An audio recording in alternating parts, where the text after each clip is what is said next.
Hey everyone, we have a subscriber planning to drop out of college. He is 21 and realized that school wouldn't make him wealthy. He plans to work and use that money into investments to grow it. He was going to school for aerospace engineering and was miserable for doing homework and that stuff. Plus, he felt as if he was doing it to please his family and other people while sacrificing his own happiness. He is asking me for some encouragement or any advice. So in this video, I will lay out and talk more in a personal way. It's a very personal question. So this video contains a lot of my personal opinion. My cousin was 22 when he dropped out of college and I took him under my wing. So I will tell you what I told him. It will contain 8 chapters of advices and lessons. I will also lay a rough blueprint that everyone can follow to easier achieve happiness and financial goals. I think that many more of my viewers and subscribers can relate to Frail Boy Ro's situation. I did a couple of surveys in my last few days to see where my viewers are in life and how I can help the most of you with the experience and lessons I collected along the way. First of all, I'm pretty happy that most of you have 5,000 and more invested, and the rest is also starting to invest. I think that my channel already has many viewers and subscribers who understand that investment will be necessary. I also found out that most of my viewers and subscribers are employees and students. I'm very happy to see that most of my viewers and subscribers are very driven and look to work hard, sacrifice, invest hard and retire within 10 years. 59% is a very nice number. This video is made for the ones in this category and who are looking for other options. The sad thing I found out with my survey is that 76% are not satisfied with their job, but they would stay at the job even when they are not satisfied. But the other 38% are divided in 25% wants to become self-employed or their own boss, and 13% are looking to change the job. I also found out that 47% don't have a financial plan to retire yet. So there are many topics I want to cover, and it will be a very long video so that you can watch it in several runs. But first of all, welcome to High School Dropout's Advice. If you need subtitles, click on the subtitle button right here. Through Patreon, you can get into our Discord community where you can get directly in touch with me and other subscribers, of course. First of all, thank you so much, Frail Boy Ro, for being so open and honest with your comment. From what you write, I can see that you share many of my worries, beliefs, and concerns about the past. So let me talk you through what I could observe. I want to put this video in different chapters so we have more structure in this video. The first chapter. You stated that you realize that school or college wouldn't make you wealthy. Let us define wealth. I'm happy that you use the word wealth, and I think you understand what wealth means. But let us define it so everyone is on the same page. Wealth is a building block for me to achieve financial freedom, which leads me to have time. The freedom to decide where I want to live, how I want to live, with who I want to live, and how long I want to spend my time with is what I call financial freedom, and wealth was the building block for it. I will talk later about becoming wealthy and not rich, because there's a big difference between those two. You stated that you want to become wealthy. And this would be the part of you to achieve happiness. And I can agree with this. I think as a human being, we all share a very common understanding of happiness. We can agree that money or wealth will not make us happy, but it's a fundamental building block where happiness can be found and most often is built on. If we ask a child in a war zone what happiness is, it will be not much different from the kid next to it. If we ask Bill Gates and Jeff Bezos what happiness is, we will also see very similar answers. The reason is most humans share the same desires and dreams. First, we need a safe environment, enough food and water, a healthy body, social interactions, some achievements, some respect, which is often related and translated in the value of money. This is the first couple of level of happiness. So having a good paying job usually get us to this point. But for some of us, there is more happiness to be found beyond this point. We will notice that once we have all this, we will look for more meaning in our life. We want to share knowledge, achievements. We want to share the wealth. We want to make the world a little better for the next generation. And if possible, leave something behind after we are gone, which still benefits humanity.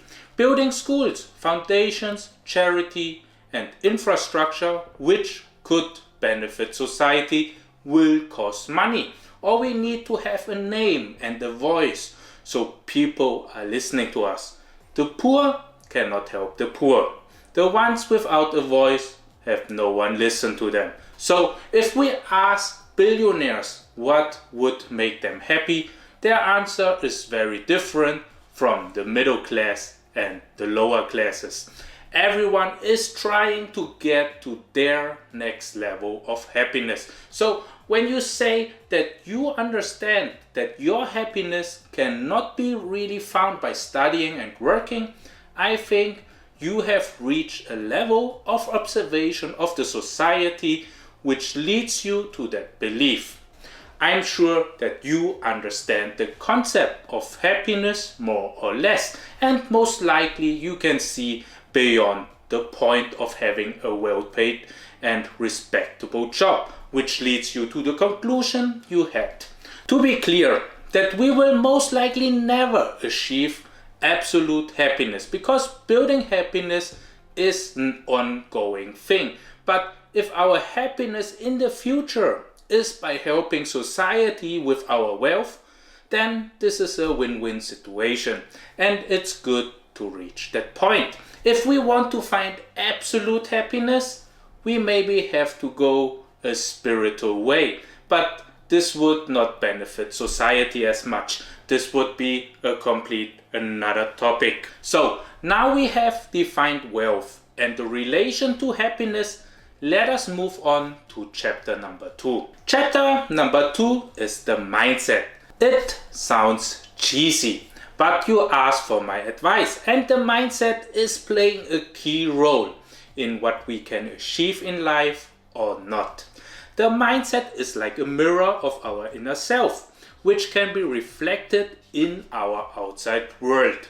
So if we have set a dream in our mind, we can turn it into reality. Important is, how is our mindset set? The person who thinks they can and the person who thinks they can't are both right. So if you think you can do it, then you will achieve it. So when you have no limits for yourself, then you can achieve everything. The most important thing is to be realistic. Think critically about yourself. Always keep learning, keep improving your mindset, be always hungry for more, but always stay foolish. The mindset is 99% of our success. The engine of our success starts in our mind. By having the proper knowledge, the right personality, the right patience, the ability to start and stop something, the ambition to succeed, the persistence to withstand hardship, the right spiritual balance, the ability to listen to people and not listen to people. All those things is mindset related. I think to succeed, a perfect balance of everything is needed. It's a lot of soft skill and some hard skills. I see your potential as a coach who gets pulled by your attributes. Your potential and success can only go as far as your weakest attribute.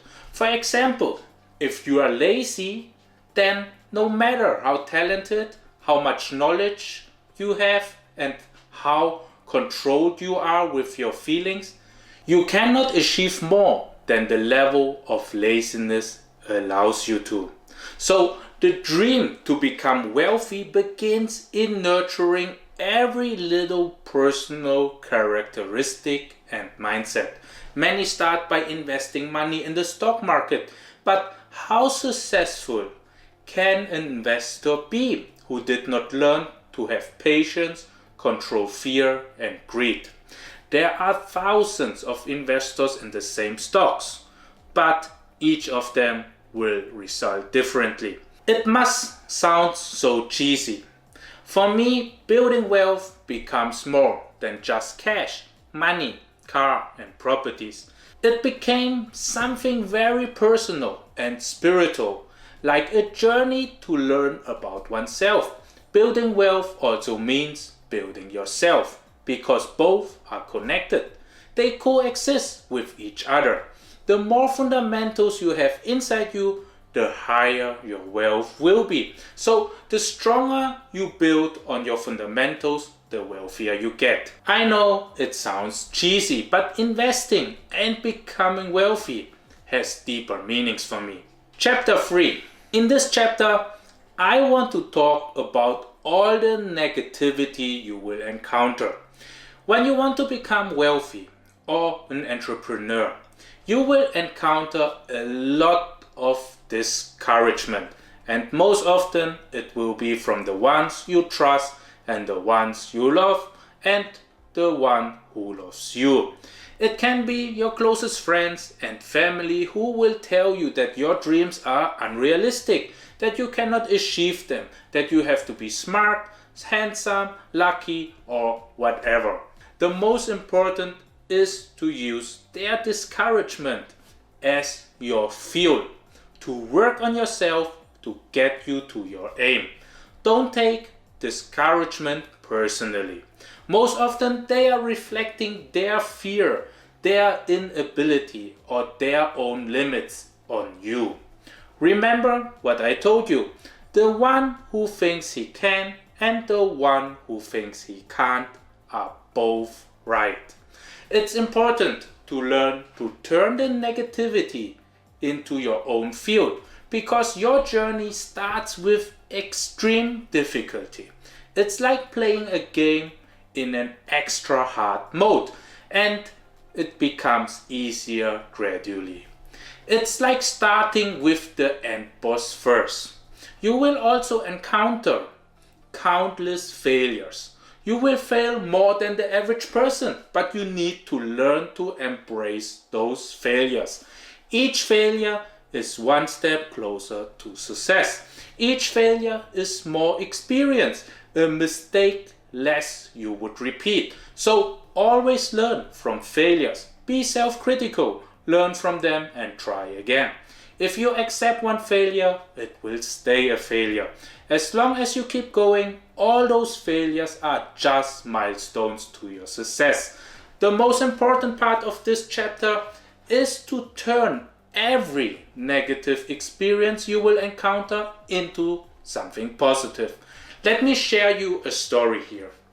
My sister was with my cousin, who is a psychic, and she can tell you the future with tarot cards. I asked my sister, "Did you ask her if I would become wealthy?" And she said no. "You don't believe in it anyway, so why should I ask?" So I replied, "If she says I will become wealthy, I will work smarter and harder to get there sooner. And if she says I won't become wealthy, I will work smarter and harder to prove her wrong. So no matter what happens in your life, use it to fuel yourself to get you going. Take everything from your surrounding to inspire yourself.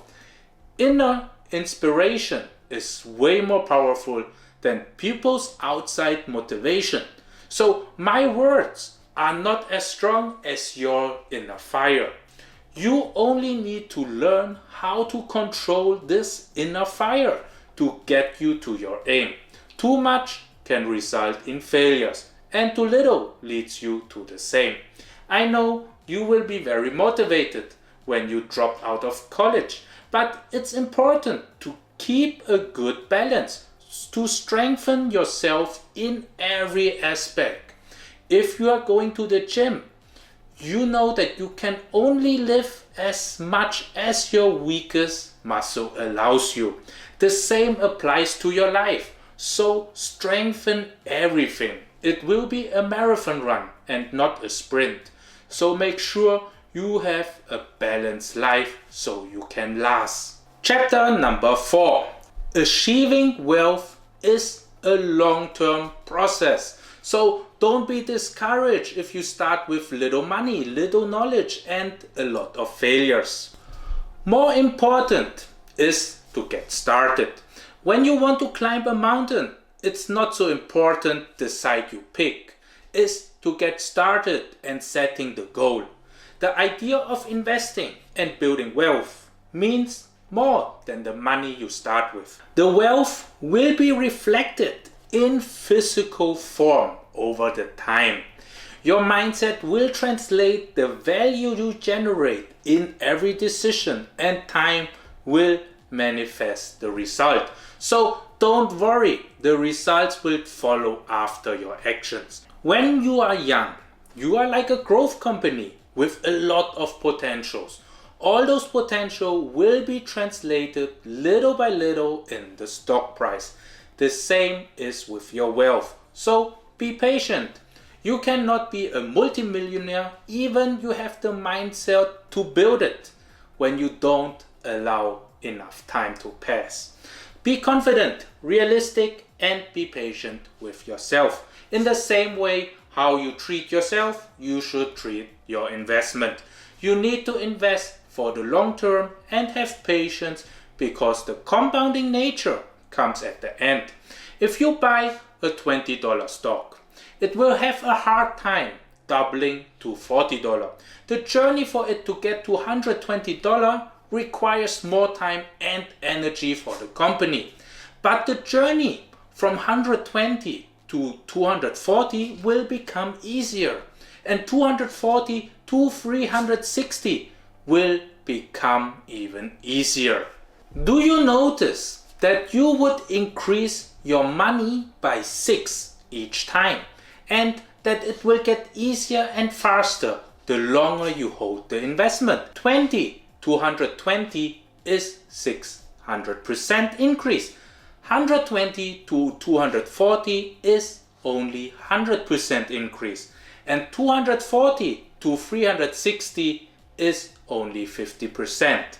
You have 18x your money, but you notice that the first 6x will be way more difficult for the company than the later 6x of your investment. So I don't understand why so many people cash out when they have a couple of X their money. The easy part just started. Don't use your investment to cash out to invest in another investment. Changing trains will not lead you to your aim. You can invest in many trains and build in many positions, but jumping around is not advisable. Warren Buffett is so wealthy because he kept his investment forever. It sounds like the easiest way of investment, but it's actually one of the hardest. It requires so much self-control. I will talk about this in chapter number 6. Chapter number 5. Living below your means. This is one thing many people underestimate. If you always buy what you can afford, you won't be able to invest and build wealth. If you travel each year, buy a nice car, live in a fancy house, have all the latest electronics, and eat out every time, you are reducing the money you need to build wealth. We are talking about building wealth and not looking rich. Remember, being wealthy means being financially free. Looking rich means being a slave to your own consumptions. When you have to work to pay for your mortgage, car payment, phone bills, then you might look rich, but this isn't being wealthy. Being wealthy means not being in a rat race and having the consumption paid by passive incomes, assets, and investments. Living below your means is the hardest for most of us, because the society raised us that success is reflected in how much our car and house costs, how we are dressed, what occupation we have, what our business is generating, what schools our kids go to, what neighborhood we live in, and so much more. If we live below what we can afford, we can build the fundamentals for being wealthy first and move up later without needing us to work for it. All it takes us is a little patience. I'm not saying we cannot enjoy and drive a Ferrari and live in $1 million mansion. The thing is, we have to prepare first. So be prepared to live the next 5 years way below your means. The longer you can wait, the wealthier you will get. It's like a rubber band. The harder you pull, the further it will shoot. But it will break if you pull too hard. So make sure you found the right balance.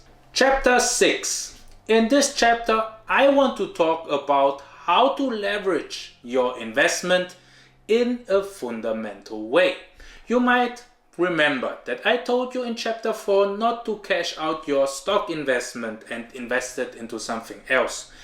The idea is to later get a commercial loan based on your assets. So your assets are the bank's security for additional funds, which you can use for real estate investment or any other type. So you are using more and more of the bank's money to generate money.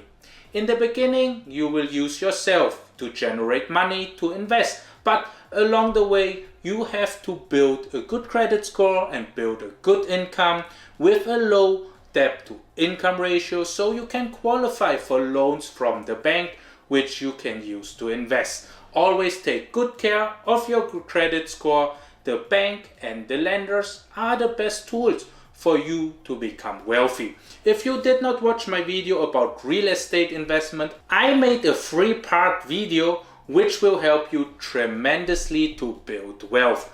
I will link the first part up here. I put the 3 links down below. It's very important that you can get yourself out of the source of producing income.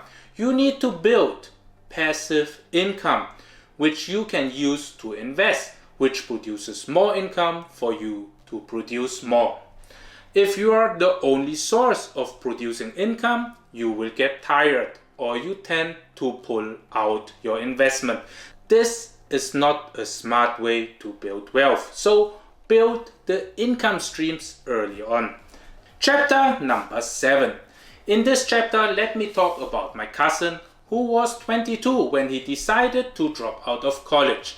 I took him under my wing. He started to work for me in my restaurant as a helper, worked his way up to a server, learned to help in the kitchen, including dishwashing, and worked his way up to being a chef.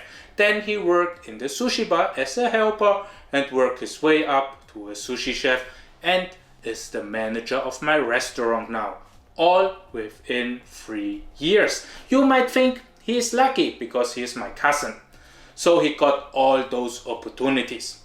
This was not the case. I have managed over 300 employees in my lifetime. What I always tell my employees is, I'm not deciding where you belong. It's entirely yourself. If you think you can manage my business, then you can work your way up. If you think you can become my partner, then prove it to me. The business is like a gym. When you work, then you are not working for me. You are working on yourself. You work hard and you gain hard. 99% of the employees think they are working for the boss.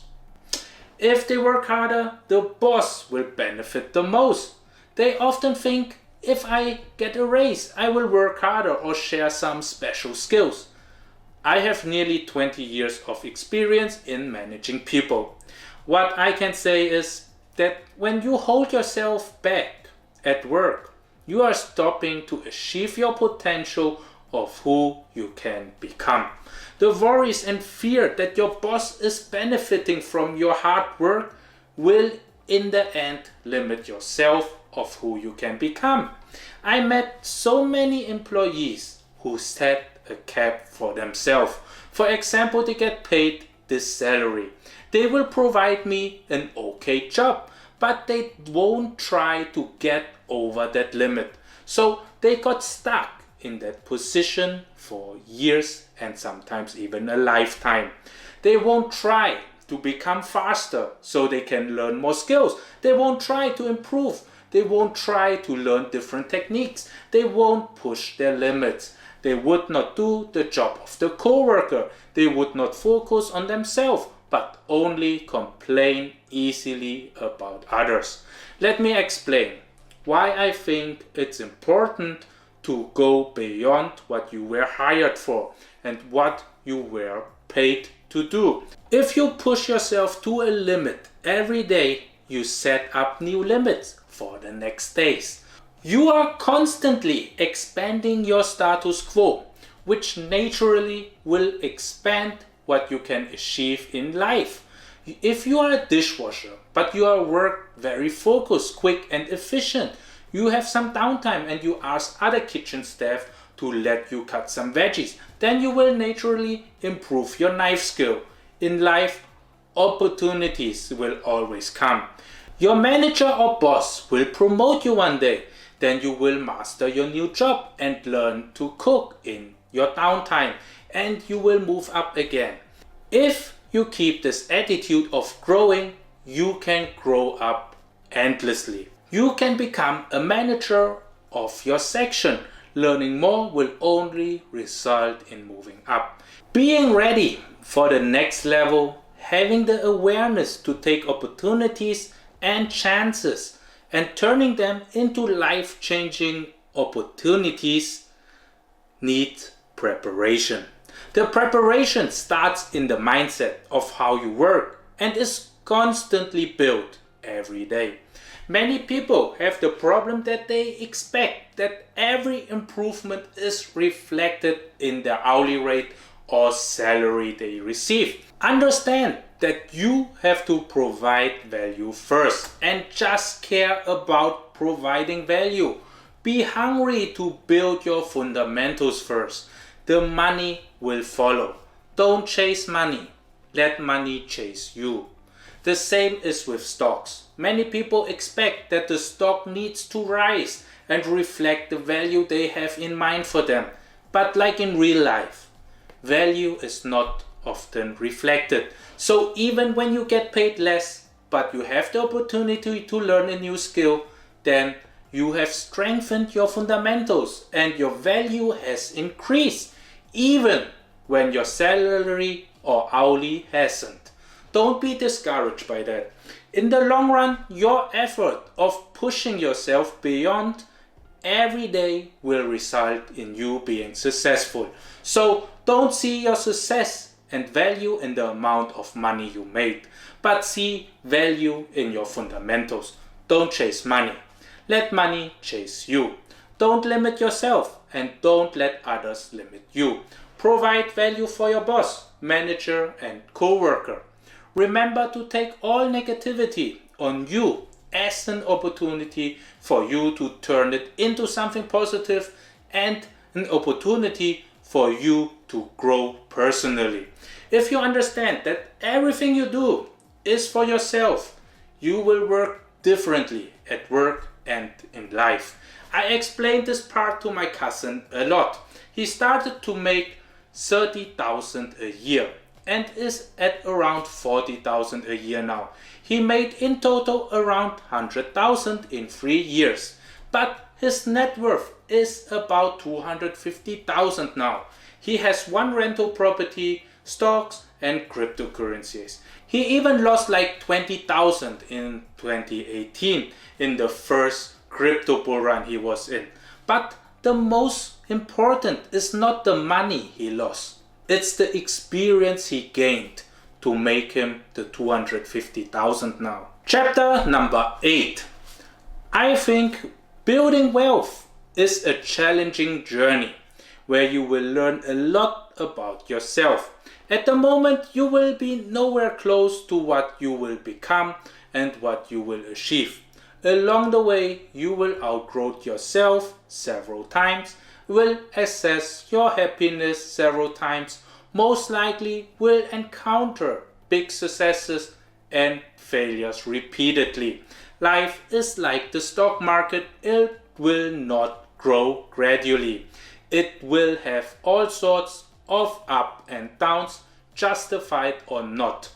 Every scenario will be thrown at you and you will learn how to handle it.